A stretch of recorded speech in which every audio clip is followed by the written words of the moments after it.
It's a double Electrolux Trouble pre-refurb video extravaganza today, because somebody who I've known for an incredibly long time has some jobs for me to do. And they start, this is the first in a series of before videos, with these two machines here, the Electrolux 4x4.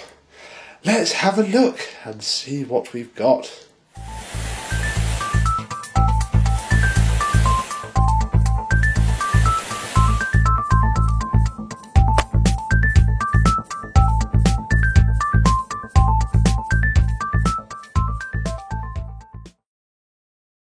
Yes, hello my vacuum cleaner chums, how are you today?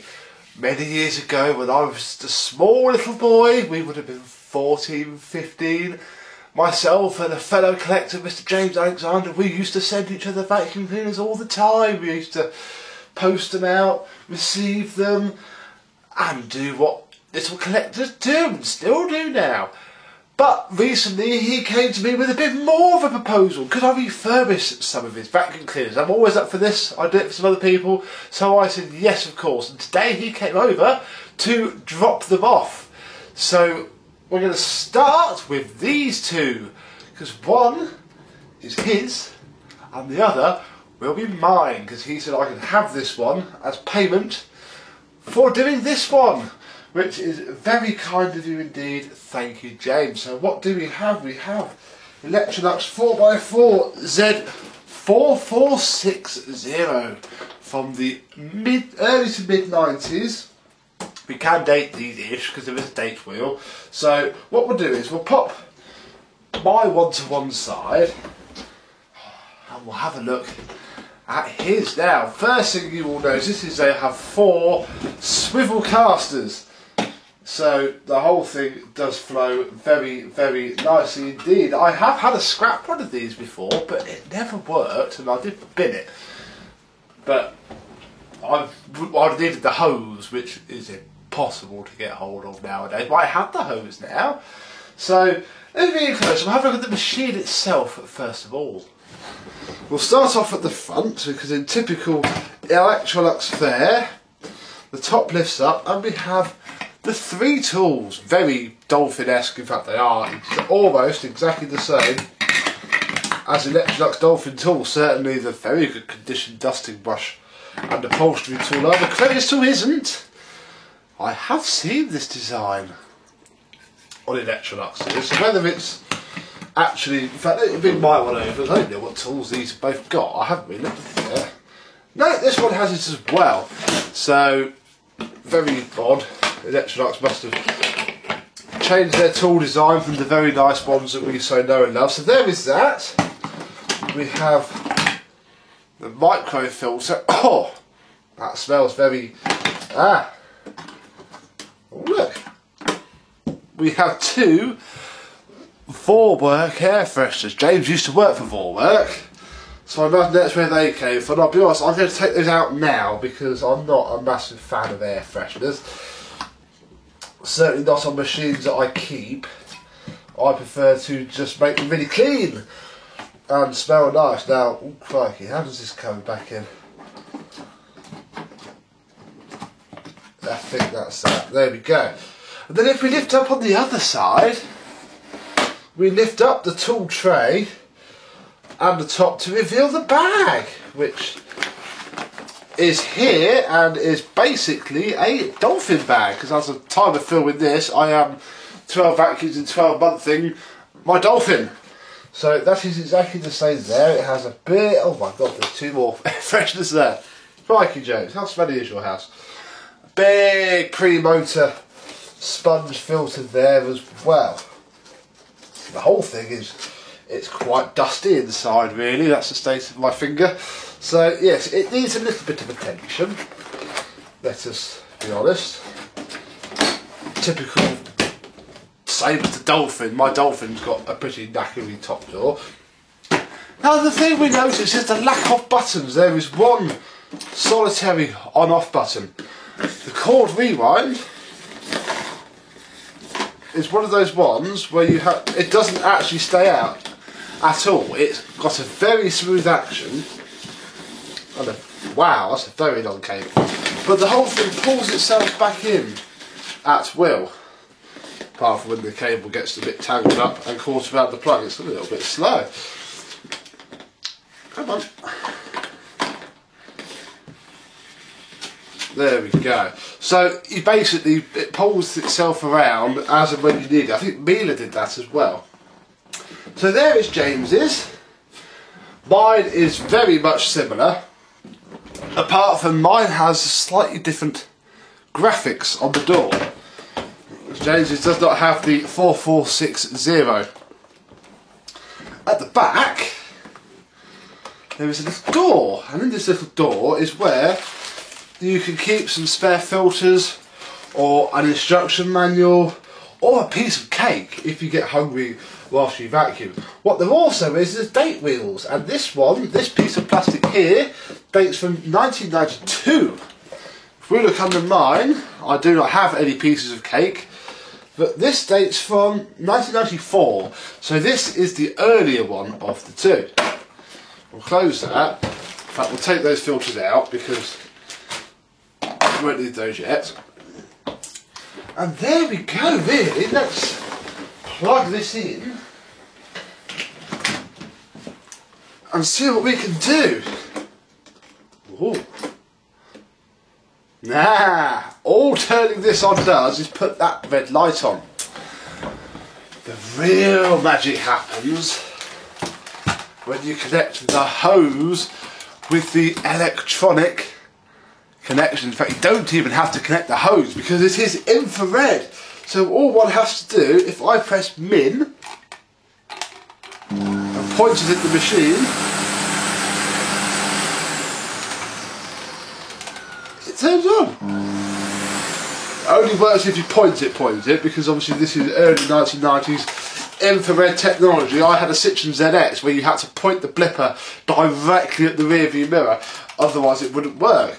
But with this hose attached, we can see the LEDs change. If I put it onto minimum, the minimum light lights up.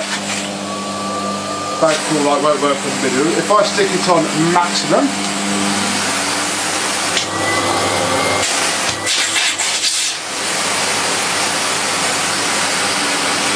automatic,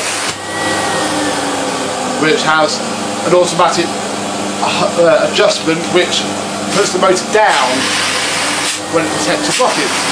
And boost,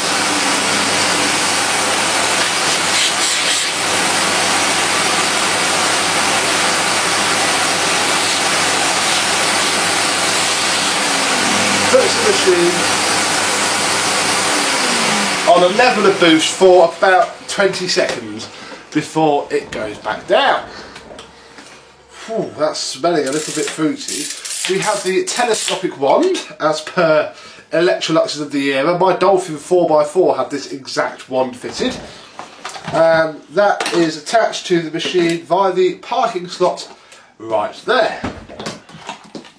Now this is my hose for his. He didn't bring his hose and it's seen a little bit of repair.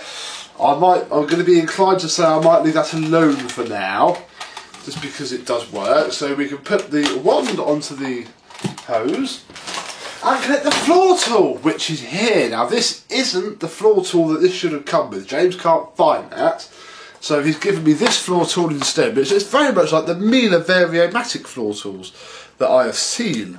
In fact, if you see Roger's video of his AEG Chroma, that uses the same floor tool as well, which makes sense because AEG and Electrolux would have been the same company then. But it looks a very nice floor tool. I'll be honest, I don't know what floor tool this should have had. It might have been the Electrolux 2000 style. But it's perfectly acceptable. Let us rise up a bit and we'll see how it cleans the carpet. So we shall turn it on. I shall leave it on automatic perhaps. Be nice, couldn't it? The whole handle affair is very creaky. Oh, you've got to point it at the machine. I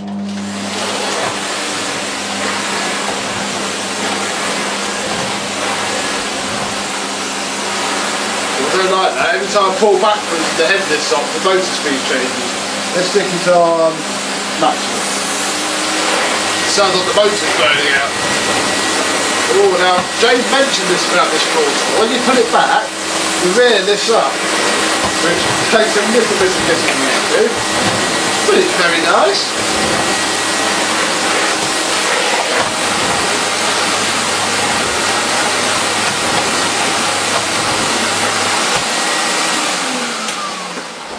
And works very well indeed, I have to say.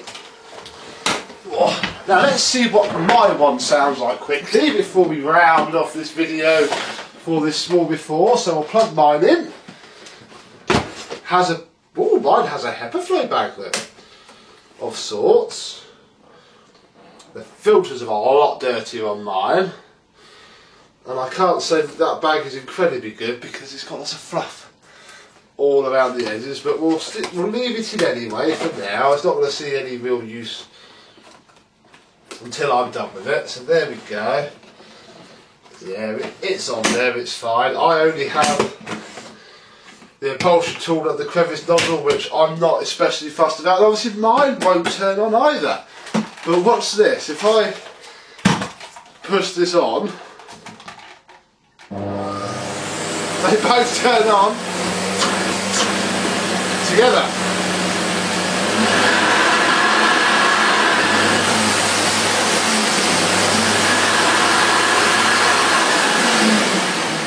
Because the hose works both machines because they are on the same frequency. So we'll turn that one off and just check what mine sounds like. So, minimum, automatic,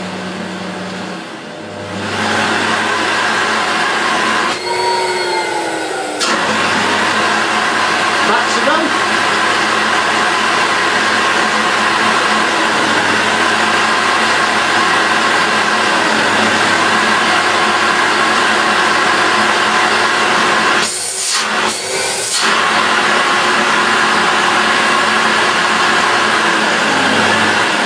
and off. They both smell very air freshenery, I have to say, and that one seems to skip when it changes settings. We'll turn this one back on.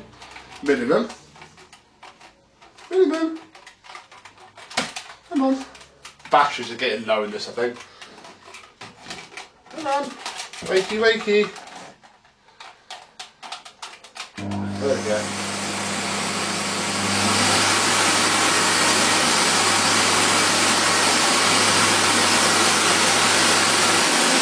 Yeah, there is a definite difference in how these two operate.